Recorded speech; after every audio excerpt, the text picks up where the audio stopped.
Good morning. Oh,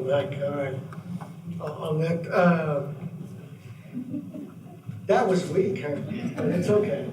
You're not getting tested on that part. But welcome to the University of Texas El Paso.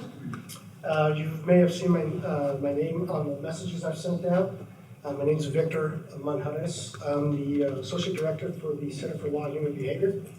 I am the Principal Investigator for this grant that funds the symposium series. And thank you very much for honest opinion and attending today.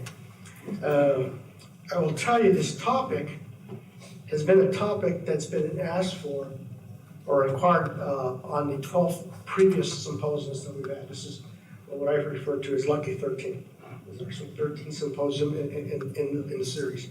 But none of that would be possible without the grant that we received from DHS, Science and Technology Office of University Programs, university programs, through the University of Houston's Border Trade and Immigration Institute. What I'd like to move on is to our first speaker, and it's actually Dr. Anthony Amblin, and I'll say Tony before he corrects me. Tony is the director for the Houston's Borders Trade and Immigration Institute. He's recently taken over the role as the director of this Department of Homeland Security Center of Excellence Institute of Excellence. And so one of the things we asked is him to come out and kind of speak a little about the VTI, explain how they see their role and function within the Homeland Security enterprise, and maybe provide some insight to you, and hopefully he'll get a little bit of feedback as to, listening to the symposium, what the needs are. And with that, Dr. Amber, Cool, thank you. Thank you. Well, good morning, ladies and gentlemen. This is my first trip to El Paso. First moved to Austin, Texas for 15 years, then we went to South Carolina, realized that barbecue sucked, so we had to come back to Texas. We know that in Houston. Trust me, the barbecue really does. And boiled peanuts, for heaven's sake. Okay. My other previously to El Paso, you probably deduced even by now that my national origin isn't from this particular locale. But my cousin was married to an officer of the British Army, and they did an exchange posting for 2 years in El Paso. My son was born in England, just graduated from West Point, and my daughter, also born in England, married her high school sweetheart from Austin, and now has the surname Perez, so I think we're considered legit. And that's what I'm sticking to. Okay, so VTI Institute, and who are we and what we do? Now, this is the mission statement that was created for us by the Office of University Programs of the Science and Technology Directorate of the Department of Homeland Security. We are one of about 4 or 5 centers of excellence across the country. There's even one at the University of Alaska, for example. And we just basically seek out project proposals, get them reviewed, and do project management for these. We don't necessarily do projects ourselves, although people within our institutions may propose projects in order to tackle projects which fall under the domain of the Department of Homeland Security. Now, I should also say the Office of University Programs themselves do not define what those projects are. We will work with them to work out what requests for proposals will look like across all domains.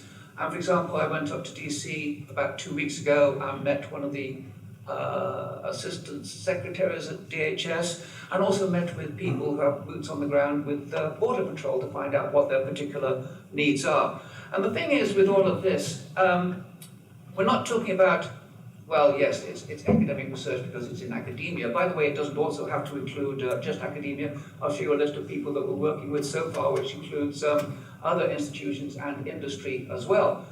But they really hold our feet to the fire. We have a project champion associated with each proposal that gets accepted. This person is a champion within DHS. And yeah, there will be weekly, sometimes monthly, sometimes quarterly meetings, and they'll expect a deliverable. They want a deliverable that can be used next month, or within 6 months, or 12 months maximum. Yes, there will be academic papers, yes, there will be PhDs, we're in academia, but the whole thrust of this is to produce something which is usable in the field almost instantaneously. And one of the things that we like with playing around with this is that, okay, my background is I'm an electronic engineer, and I'm also working with sociologists. We're doing things like behavioral processing, predicting of migration patterns associated with various political issues. But also, for example, a lot of what we need to do, there's plenty of classified work and defense-orientated work which will solve an awful lot of the problems almost like that we're looking into, but we'll never get access to them in the field, and they'll also be far too expensive to use. And so, for example, a lot of the stuff that we're playing around with is using everyday technology like cell phones. The power in these things is absolutely phenomenal.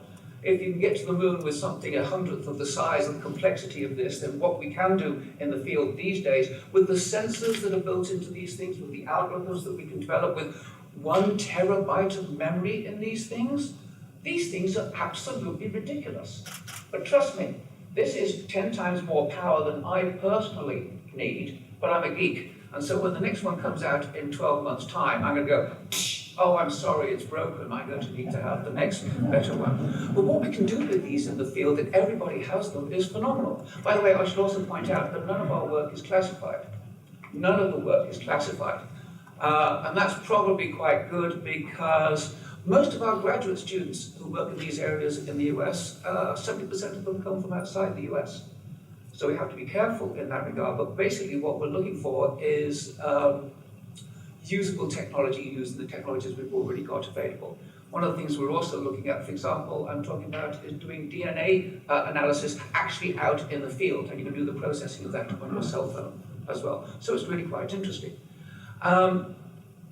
It's not just academic supervised. I mentioned that projects have a program champion who is someone out in the field working in DHS, but we also have an advisory board made up of people, retired DHS people typically, but also people from Mexico and also over the border in Canada. And one of our advisors is a retired assistant director of DHS. Sometimes all these acronyms get me going a little bit. This is the team that we're currently working with. So it's across the US. It's not geographically centric. In fact, all the different centers in DHS program have different project domains that they work in. And we'll see projects from all of these institutions. You can also see that we have corporate and non-profit centers working with us as well. These are types of projects that we're looking at. It's really quite interesting and phenomenal. Again, I find it fascinating coming into this as an electronic engineer. But what is useful for having an academic center is we have perhaps more access to a more widespread range of experts that can tackle these particular things. We're talking about out-of-the-box thinking in many respects, that we can dabble in various different areas, and we can make those accessible to the project proposals that come in. And for example, we can also do things like accessing some of the world's most high-powered supercomputers. On the one hand, working in the national laboratories at Oak Ridge, but also, for example, University of Texas at Austin has 2 of the world's top 20 supercomputers. If we want to do data analytics, we can go straight into those and use those things. We don't have to use defense facilities. So that's really quite interesting.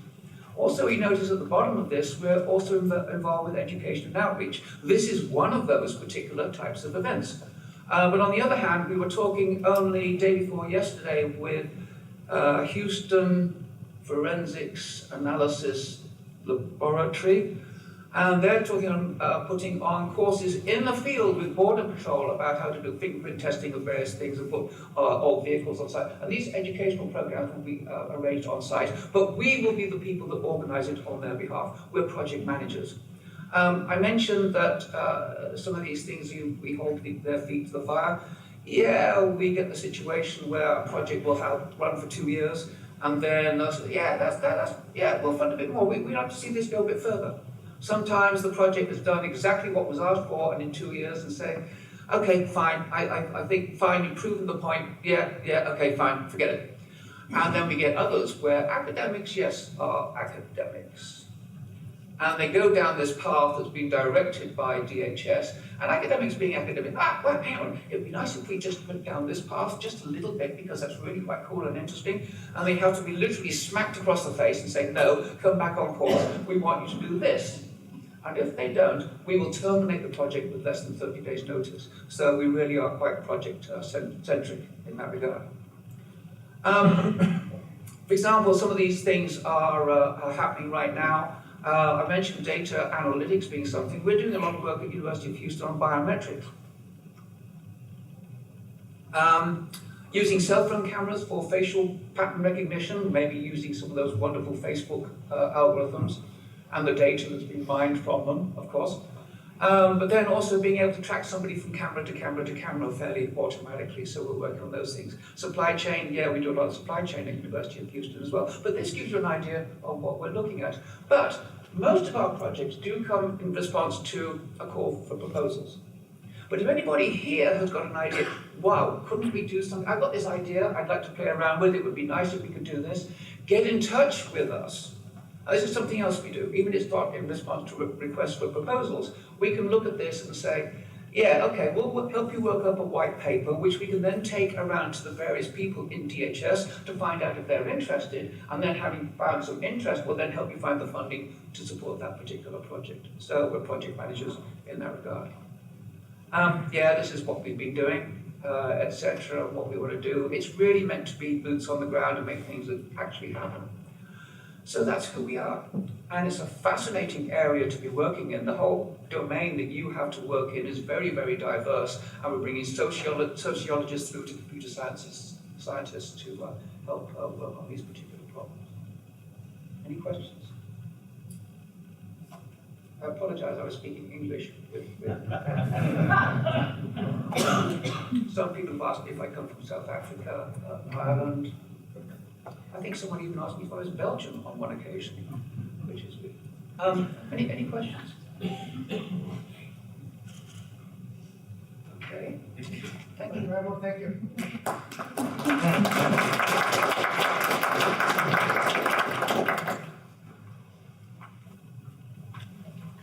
Now, what I'd like to do is actually introduce you to both speakers, although June will be the first speaker, but introduce you at this point both, although the Meet the Researchers is in your folder.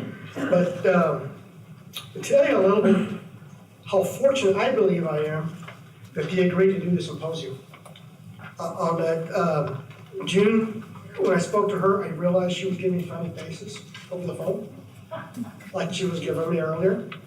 On that, Dr. Shirk is incredibly busy with the work that he does, and I was quite honest, I was a pest to him on that until he said, "Okay, Uncle, I'll come and do it." All that, but I was fortunate enough to first I ran into a report that June had authored, and if you have not seen the researchers, she works for the Congressional Research Service. On that, which in government service, especially at the federal level, you start to understand the role and how influential, how important those roles play. So I read one of the reports, and unfortunately for her, her email address was on the backside of the report. And I said, well, I'll give it a shot and send her a message, and she answered on that. And what she does, and I highlighted it, she concentrates on U.S. relations with Colombia, Ecuador, Paraguay, and covers drug trafficking and organized crime in Mexico, corruption, and efforts to combat it, which I thought was absolutely fascinating, and I thought that aligned extremely well with the exit surveys that the comments we were putting out there.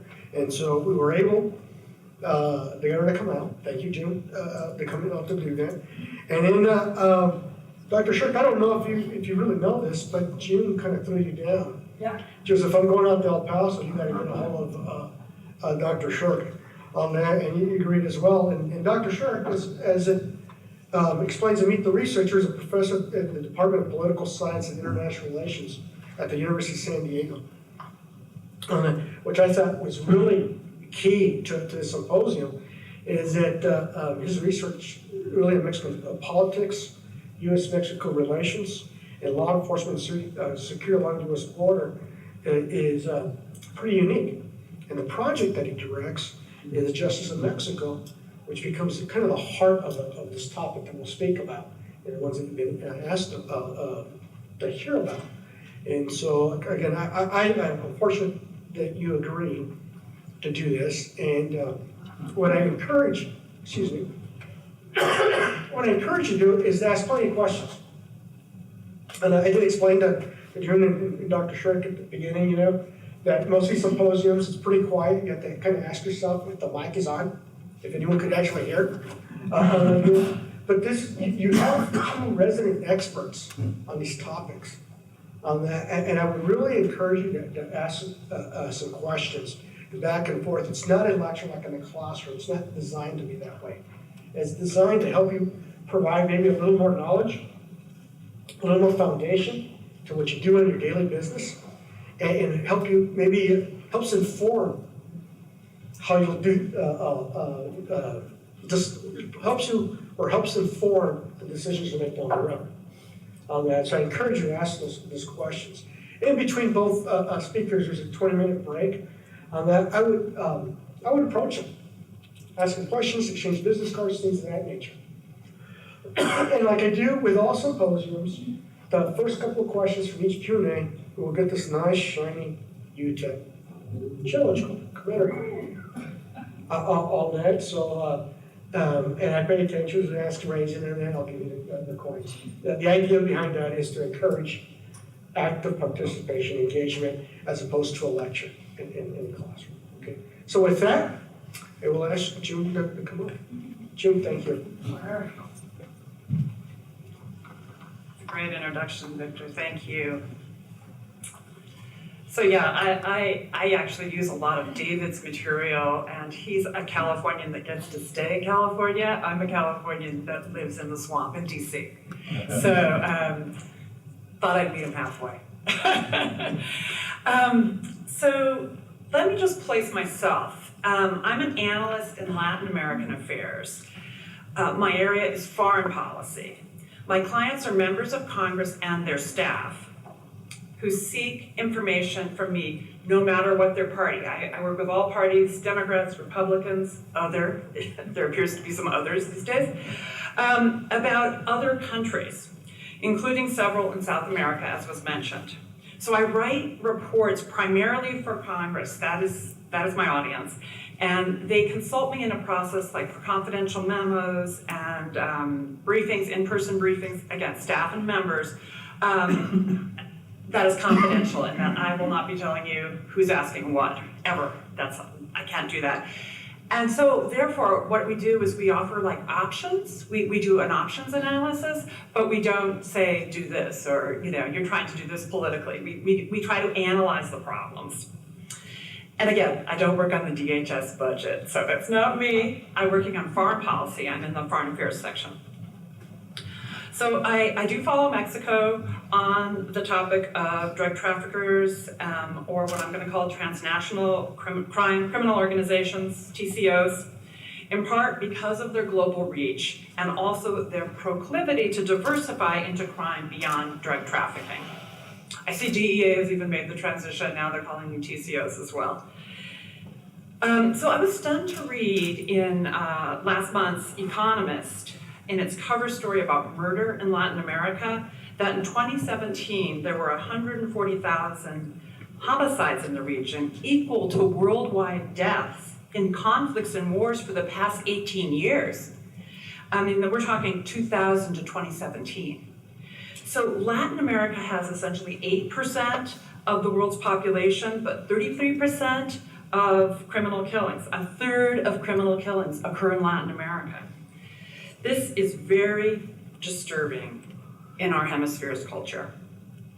Okay, so now I gotta put this forward. Let's see forward. Yeah, cool. As Latin America has wrapped up this terrible toll, the developed world has seen a steady decline in murder. The article that I read calls for analysis, better data, so we understand the phenomena. Also technology to facilitate hotspot approaches to policing, and a deeper, broader understanding of rapid urbanization and unequal societies. The article points out that Latin America is the most urbanized region in the world, and murder there far outpaces war.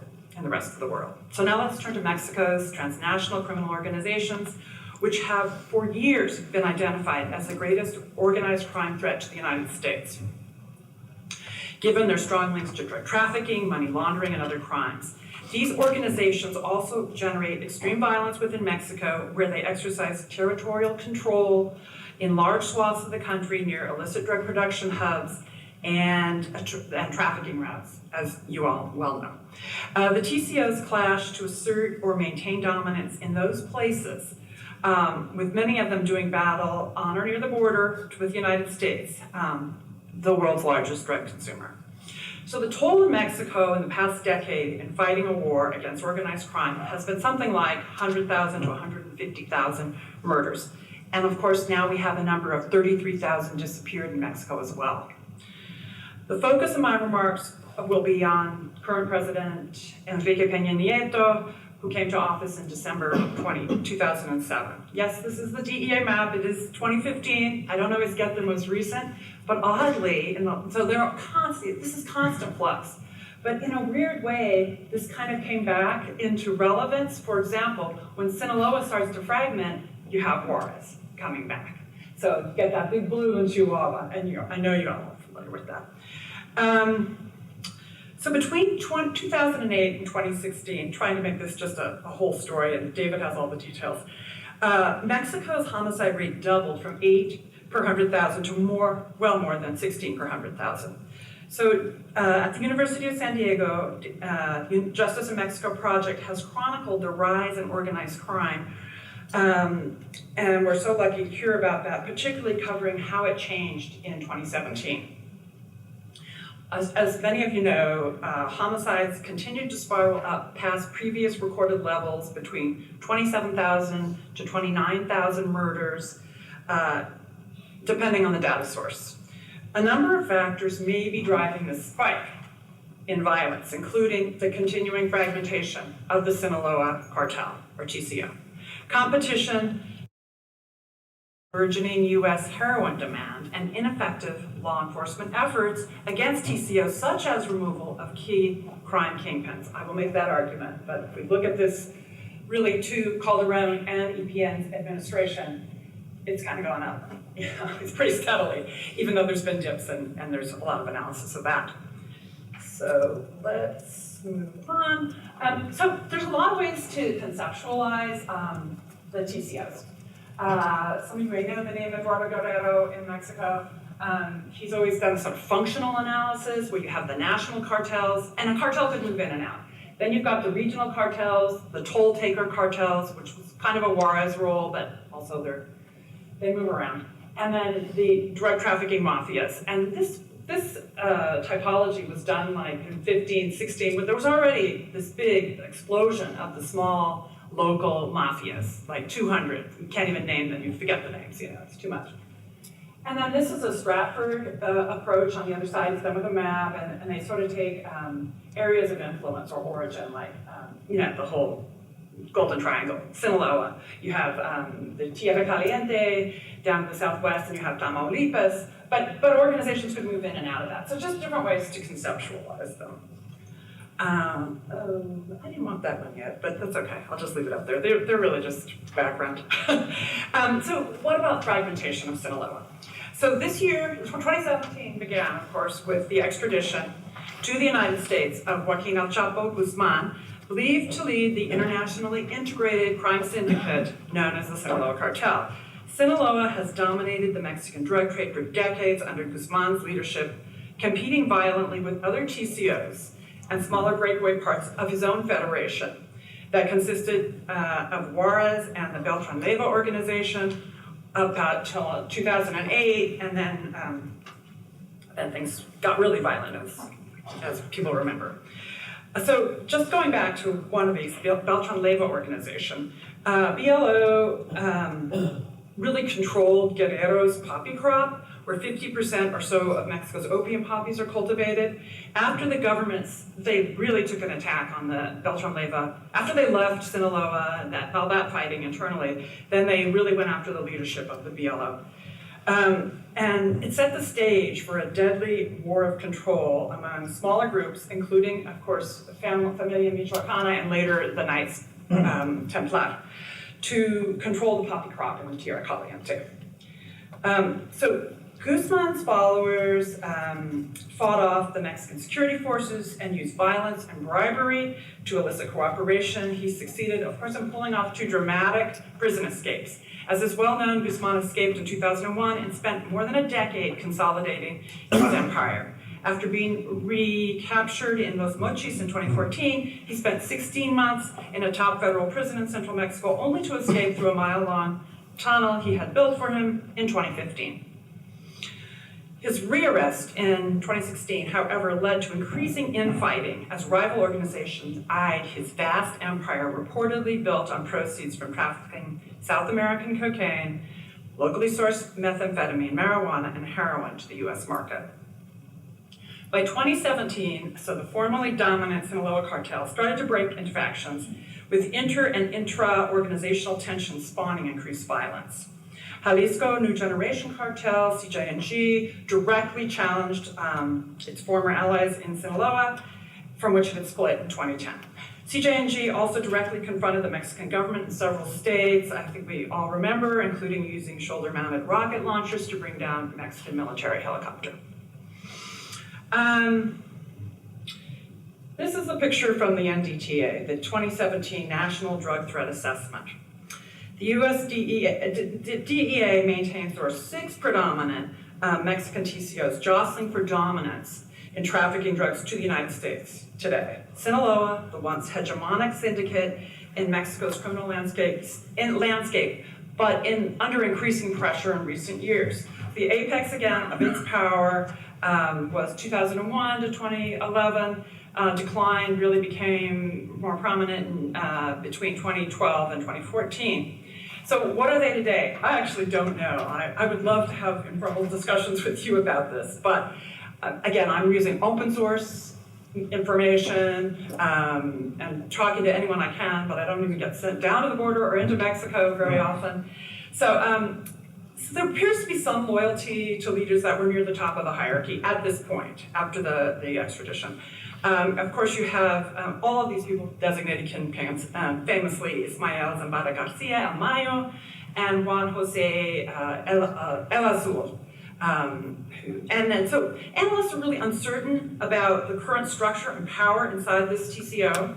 Part of the reason I'm here is to informally talk with you about your understanding of this. That's what I would gain, is like, what is going on with Sinaloa? How much control do they have?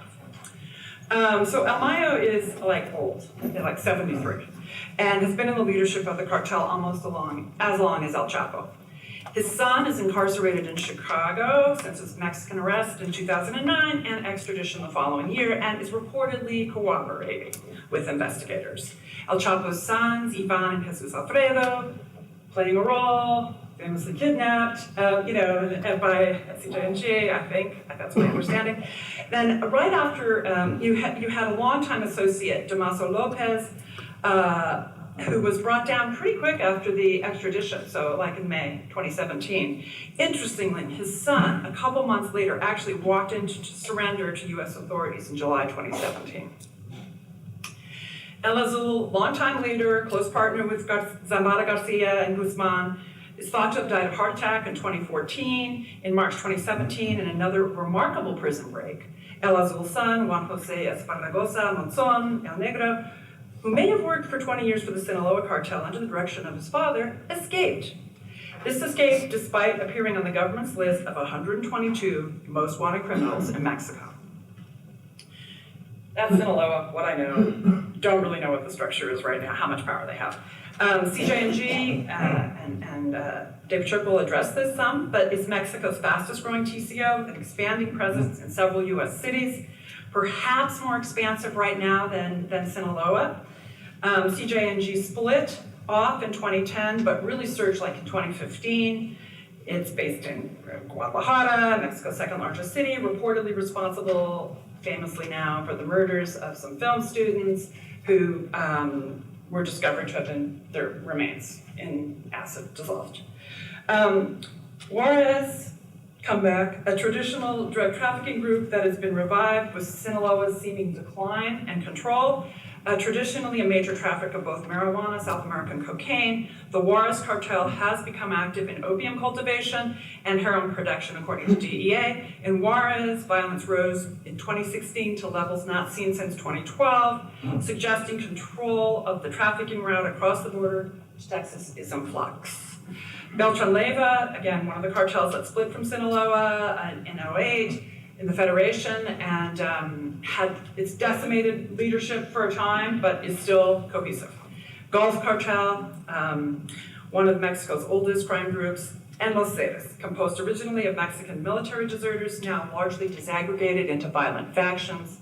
Those include, my understanding from reading open source material, is old school Zetas, La Escuela Vieja, who hark back to the days of numbered Zetas, like Z3, and that, I believe, they go by EV or EG, but again, you guys tell me. And they control coastal state of, parts of, of course there's parts of Gulf, but of Tamaulipas, such as Ciudad Victoria.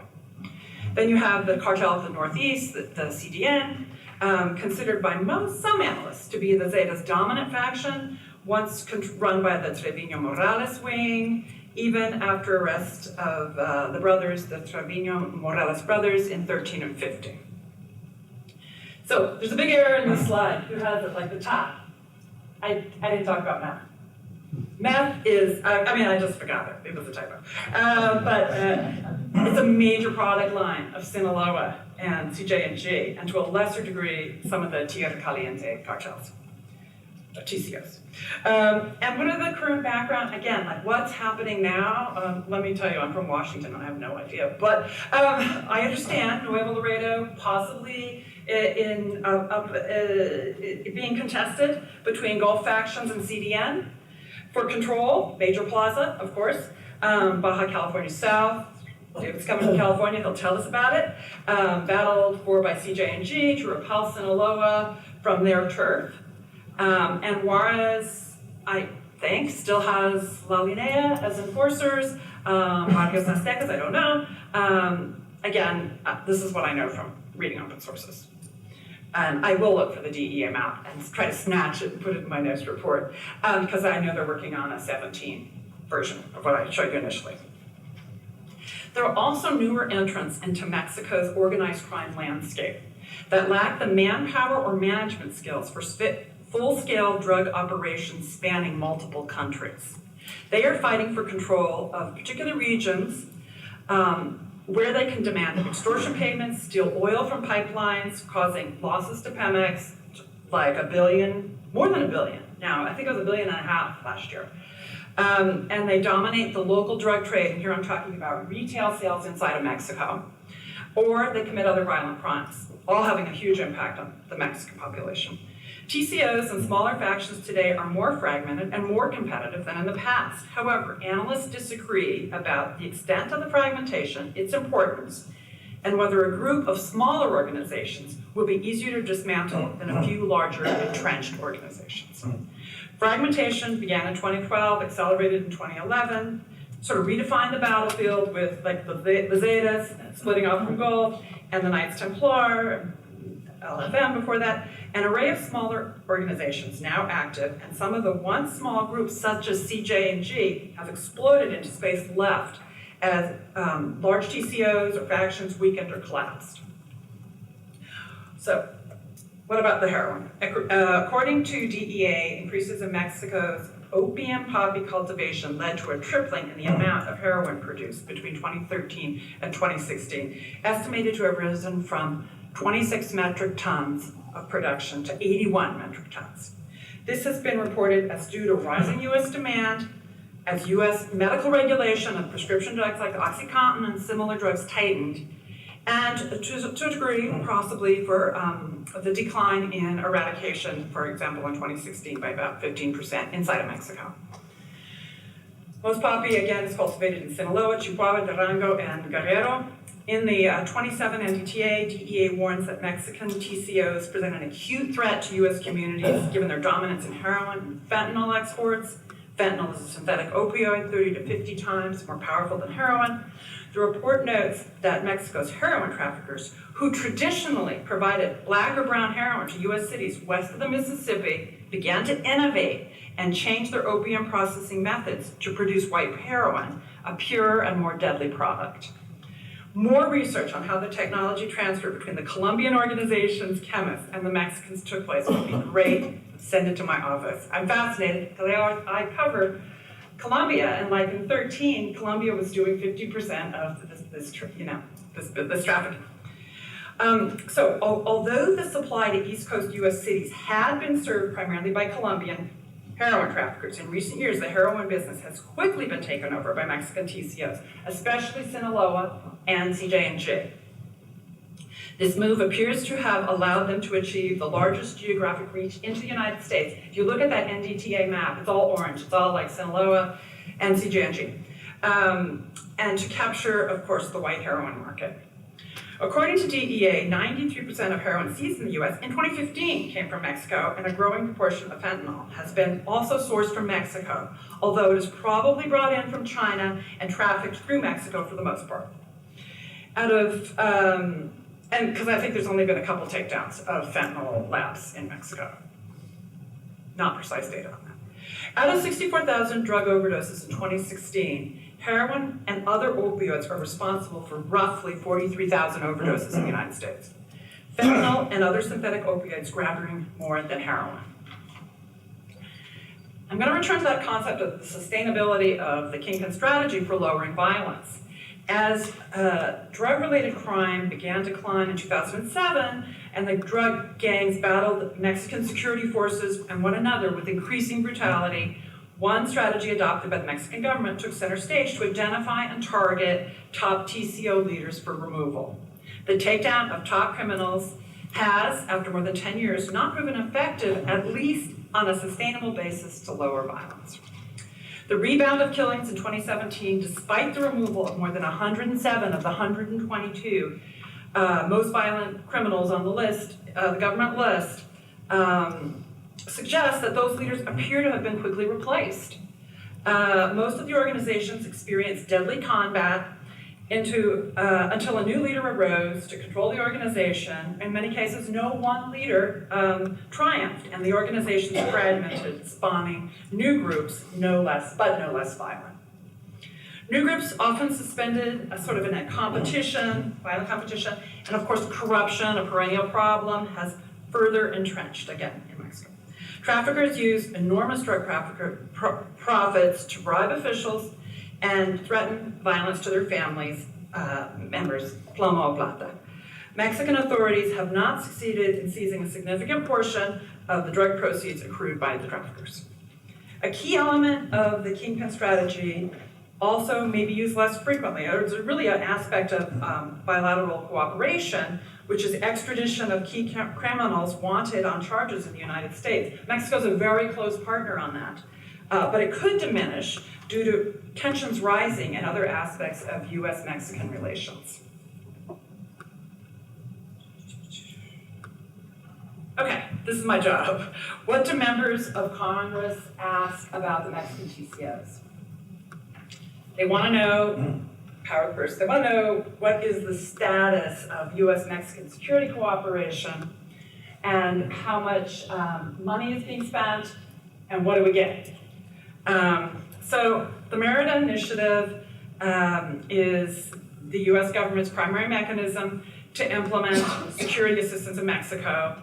As a foreign policy analyst, that is the focus of actually my work unit. I don't cover Mexico, another analyst does. I have her summary of the Merida Initiative up in front here with my card. I'm happy to give it to you here. So Merida cooperation. From fiscal year 2008 to fiscal year 2018, it's about $2.9 billion appropriated by Congress for the initiative, but that's only 2% of what Mexico puts in every year. So Mexico is overwhelmingly the funder of its anti-crime and anti-drug effort. The Merida Initiative defines the matters of drugs and violence as a shared responsibility. Crime and corruption in Mexico, guns, bulk cash, money laundering, and of course unbridled drug demand the United States. Both nations, I would say, have done poorly in addressing their shared responsibilities under MERIDA, enabling cartels to continue to thrive, to innovate and adapt. Members of Congress therefore ask for a strategy with goals and reachable objectives to defeat the TCOs. So these are just elements of the cooperation, again, thing that they ask us about. So we, got MERIDA, and some of the elements that, and then I repeated that. There's new executive orders under the Trump administration, combating the TCOs and border security, and of course there is Department of Defense assistance. So what do these things get funded at? So in FY 2018, 152.6 to Mexico and MERIDA. There is concerns about disappearances, about human rights issues, about with Mexico security forces, partners. Report, now they're asking in 2018 that they want to see a multi-year strategy. They did this in Colombia too, in Mexico. Again, 90% of heroin seized in the US is from Mexico. It was only half that in 2012 and 13. It's a big jump. What else do I get here? Okay, so the new Congress that came in is the 115th Congress. That started in 2017. Two interesting pieces of resolutions, the Senate on fentanyl, and about cooperation on this issue with Mexico and China. And then also in December 2017, there's a House resolution emphasizing the importance of the U.S.-Mexico partnership and the strong commitment to that partnership. So challenges now facing the government of Mexico. The effectiveness of Mexico's prosecutions, still sky high, impunity. Reducing the hoped-for impact of institutional deterrence. Some argue Mexico lacks judicial independence. The judicial system remains politicized, although there's been a lot of work to move it from that, and laws are simply not enforced. Corruption, again, a major obstacle. It leaves Mexico's dominant political party, the PRI, as Mexico heads into elections, early July, under a cloud. In Transparency International's Corruption Perception Index, which is kind of an international study of how locally corruption is perceived, Mexico fell more than 10 points between 16 and 17. So best is at 0, 1, and then the worst is at the end. So in 2016, Mexico was 123rd of 176 countries evaluated. In 2017, it was 135th of 180 countries evaluated. Since 2007, the military in Mexico has played a major role in fighting the TCOs. The military is believed to be less subject to corrupt penetration than local and in some instances federal police. Yet a key objection has been to reduce the scale of the TCO problem from one threatening national security to one that is a crime problem that can be handled, as it is here, by the courts and the police. However, noticing Mexico's Congress has approved a constitutional change, making permanent the role of the military in domestic security. This approach is the opposite, as you all know, of Paso comitatus laws in the United States. This constitutional change would make permanent what has been seen as a temporary role for the military to end the TCO's brutal reign. The 12-year-old strategy does not seem to be leading to less violence or a reduced role in the near or even middle term for the Army and Navy in Mexico in domestic security. If security remains in place, if the same strategy continues, what are the chances that violence and the spread of crime, again I'm focused on Mexico, is likely to decrease? Mexico's national elections, early July, and really many of the candidates are not saying anything too innovative about security strategy.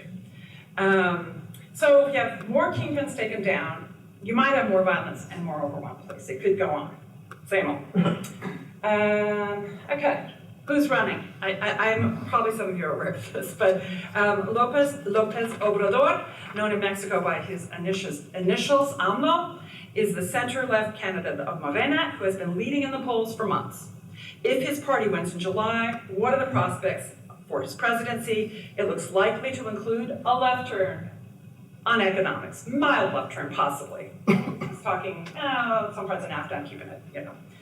And AMLO has floated a commitment to bring peace to Mexico, including a proposal on security involving what some have termed cartel amnesty.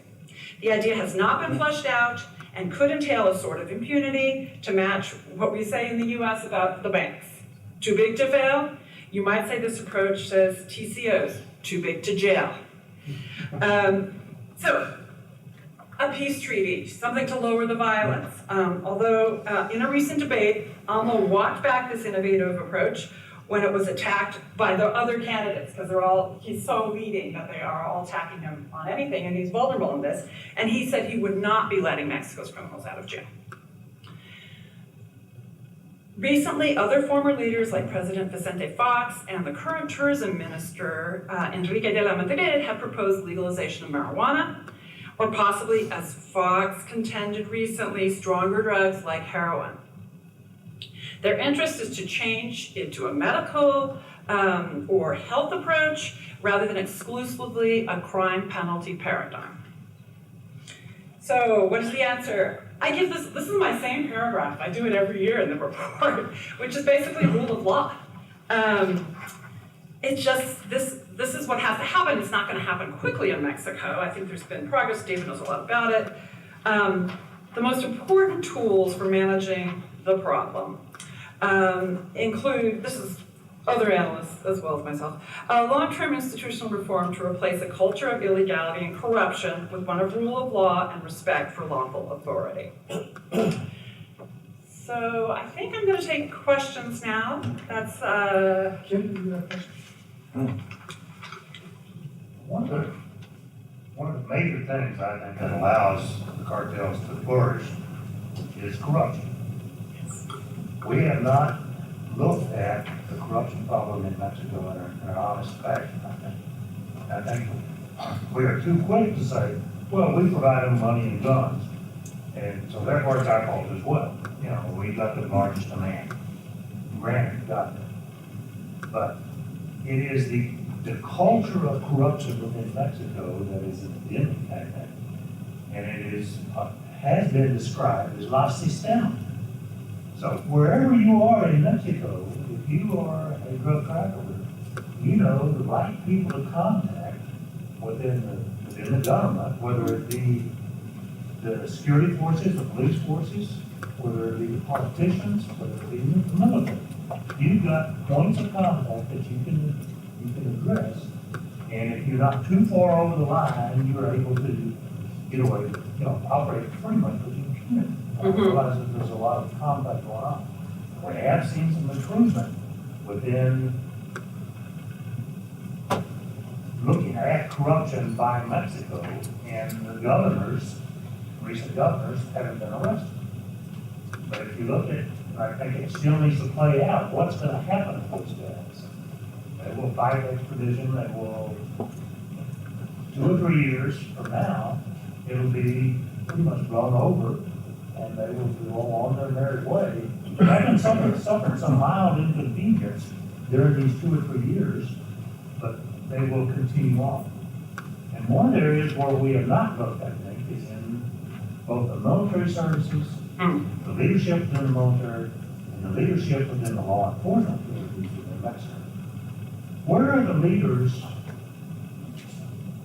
10 years ago, where are they today? Do they have houses in Miami? Are they firing up property in San Antonio? What are they doing? And who were they godfathers to that are currently operating within Mexico? And I think it's that level of analytic approach that would certainly shed a whole lot of light into what's going on in Mexico. And it's not only the judges as well. The judicial system within Mexico is problematic to say the least. And the political, there's some line of thought that would say the cartels aren't corrupting the politicians. Politicians are corrupting the cartels. Kim, with that, I'm gonna move on. Sir, you have a question? Preach. I didn't think. Sorry, it's not a really stupid question, I apologize. But just given the current administration's interest or, I guess, emphasis on the current opioid epidemic as well as border security, what specific groups, I guess, are you getting requests for information regarding from the current, I guess, customer base? Yeah, so it'll be stuff. So they're gonna wanna know, particularly like places that are being, West Virginia, Ohio, that are being hit by that, what's going on in Mexico.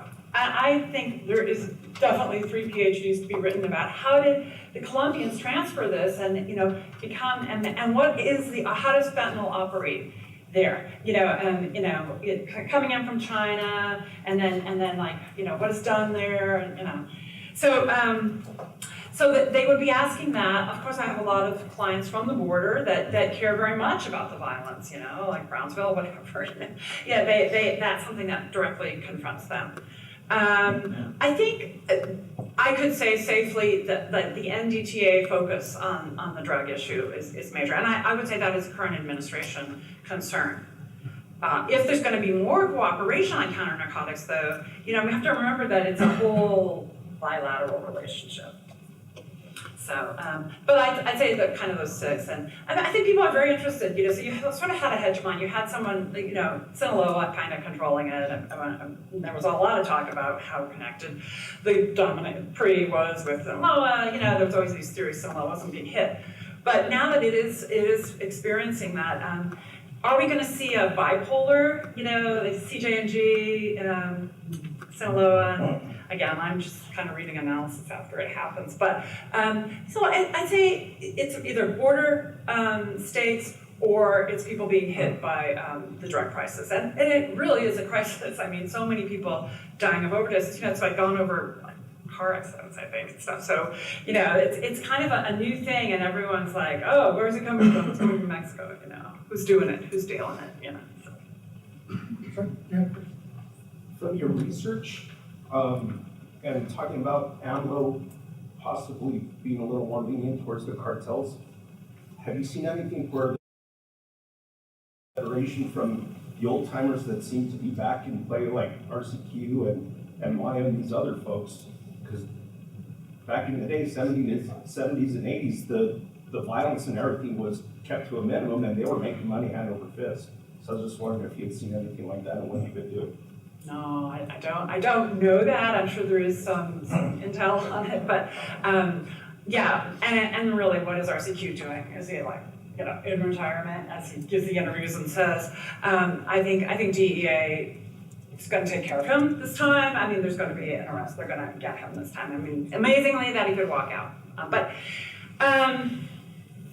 I don't know if I can really answer that we've seen evidence, but certainly people would call it like a pax mafioso, you get less violence in Mexico. And, but I should go back to that picture. There's an independent, but he's former PRI, El Bronco. So they did debate security. That's where he kind of scaled back on that, almost scaled back. El Bronco said, we should just cut off the hands of anyone on the take. And he clarified this later too. It wasn't just like came to him. And all the DTOs and the corrupt officials. So who's carrying the anti-corruption banner? AMLO is talking anti-corruption, but PRI's having a difficult argument to make, and this independent saying, let's go back to, I don't know, Old Testament or whatever. I mean, it's not a very sophisticated discussion of how do we bring the violence down without providing the cartels with impunity. The Mexican Supreme Court came out and said, no, that's unconstitutional, we couldn't do it. Yeah, assuming all this information here you're giving us is unclassified. Yes. The information you give your congressmen is a mixture of classified and unclassified, correct? So their viewpoint is much different than what, maybe not much different, but it's different than what we're seeing here. What you're seeing is what goes into my report, this kind of stuff. There are people, I actually don't get cleared because I can't write anything that's classified. I could do a brief, so I don't get cleared because I'm older and like, where did I hear that? So the things we publish have to be unclass, but in a verbal, it would be different. But since I'm kind of their person, mostly what I get is what you say. Okay, and the second question is, the power base of Mexican TCOs since the 1970s has been concentrated on Sinaloa, meaning all the leaders of the cartels from the 70s have spawned in other parts of Mexico, all the based in Sinaloa. Why do you think that is, and do you see that changing anytime in the future? No, because it's actually spread. We know this in the Southwest, in the Tierra Caliente, very big activity around, and so Sinaloa is identified by DEA as bringing the drugs in to all the way, some way they can, where they evaluate domestic. Again, I don't cover domestic. So that's what I'm saying. But Sinaloa maybe was dominant, but it fought. It fought for the Juarez. Is that what you're saying? No, what I mean is like, the Sinaloa cartel, actually, Guadalajara cartel. Guadalajara, The definitely. Sinaloa cartel, the Juarez cartel, CJNG, all those cartels across the country now, with the exception of the Zetas, were spawned by people from Sinaloa. Not golf. Golf is pretty important in terms of, The Beltran okay. because they were all from Sinaloa. That's true. It seems like all the leadership since the 70s is still originating in Sinaloa. So I was wondering if you had an opinion on why that is? Oh, well, do you want to speak to, David really has done a lot. You're bringing it up there, okay. Some very big dominant cartels, yes, and many people come from those places up in Sinaloa where there's a lot of poppy grown and marijuana, and that's true. But you definitely have the Zetas, retired military. You have golf, a whole long history. One of the longest histories, like going back almost Abrego to the 40s and stuff. Doing it quietly. So I don't think they came there, but it is like the Golden Triangle because a lot of the drugs are produced in Sinaloa, okay? So that's part of it. But there's definitely other areas, more and more, for example, poppy being grown in Guerrero, in the Tierra Caliente, and a factionalization of dominant control like what happened after they went after the Knights. I think the real question is for in 10, it was like the violence of the Zetas was seen. The advice was, let's go after the most violent and say you cannot do this. So we went after the Zetas and we broke them up. But now that these places that they controlled are contested and we have more violence, So and the amount of drugs coming over hasn't declined. So it's just a tough whack-a-mole situation. But in terms of the leadership, I'm gonna hand that to David. I think he'll address it later. How important the so-called Golden Triangle is for leadership and who comes out. And also, people will say, well, actually, maybe Del Chapo is really, and maybe El Mayo, just figureheads. And operationally, it's a much flatter organization. It's not the big one guy at the top of the peak of the hierarchy. It's people that are independent that are moving the stuff. So there has been an evolution in that as well. That's as good as I'm probably going to tell you. I'll think about it, and then David will pick it up, okay, in his presentation. Yeah. You mentioned earlier with respect to explosion and in particular oil theft, we spoke about the new landscape. Were you referring to in particular the 6 predominant cartels? Or is it all of them, or what has the research shown? Because of where oil comes from, and my understanding of the Zetas and Gulf, because of that, and control in Veracruz and all, major oil producing areas. I don't know if any of you have seen, I have the cover here, because I was getting Guadalupe, she's from Brownsville, and she wrote a book called Los Zetas Inc., and a lot of it is about oil. Guadalupe Correa Cabrera, she was in Brownsville for, I think at a University of Texas, and this has like 2 chapters on oil and how they control oil. But of course it's also, minerals, they're diversifying into other major avocados, from Tierra Caliente. So she is doing it as like a corporation, and she makes an argument that basically was introduced a kind of corporate structure, like franchising model, again, that one too. Okay. So, but I do recommend this book. Any other questions?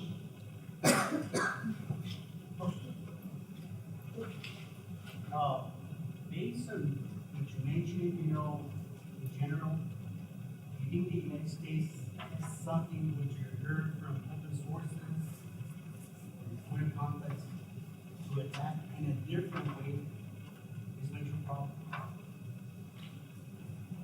In my particular role in describing the cartels, I mentioned things that I see affecting sort of the description of the organizations and the violence and that, but I don't analyze like kind of the tools, the strategy tools, because I don't do that. I do in Colombia, but I don't do it for Mexico. So again, I'm gonna drop that back. I mean, we definitely need a new model. The question is what? And my friend Dr. Shirk is going to be addressing how we might strategically shift focus to get a better result. David, don't ask me a question because you're going to answer them all. I do have a question. You mentioned the House resolution and the Senate resolution. They passed unanimously. The government doesn't usually pass things unanimously. And so I'm curious, what is the real meaning or implication of these two resolutions? One saying that we should help Mexico or help China to reduce fentanyl coming into the country, and the other one saying that we should continue to support and bolster the U.S.-Mexico cooperation. What's the real weight or meaning of these kinds of resolutions, and what should we expect from them? It's a good question because, of course, these are resolutions without money, but they're the sense of the Congress, okay, that this is a priority. This is what we care about. I think it's something, the attempt to pass this House resolution is about some pushback because you have a reduction in Merida proposed in 18 and 19 from the Trump administration, and they're saying we have a bipartisan consensus that we must keep the cooperation strong. So I think and they push back that way in Colombia too. There's a bipartisan idea, we must keep working with Colombia. We're not gonna punish our biggest drug partner, okay? With telling them they're not meeting their counter-drug goals, and therefore we're gonna say they're not, what I'm saying is, Congress is saying, no, there's a bipartisan consensus, we must cooperate, and we're gonna put money behind it. So I think the 152 is about double what 18 was recommended by the administration. So I think it's kind of a will of Congress to care, and they care about these things, and we're gonna see it, but I don't really know in terms of like what's that gonna mean, except they're pushing back on money, and that counts. Sure. Last question. Okay, thank you very much. Thank you.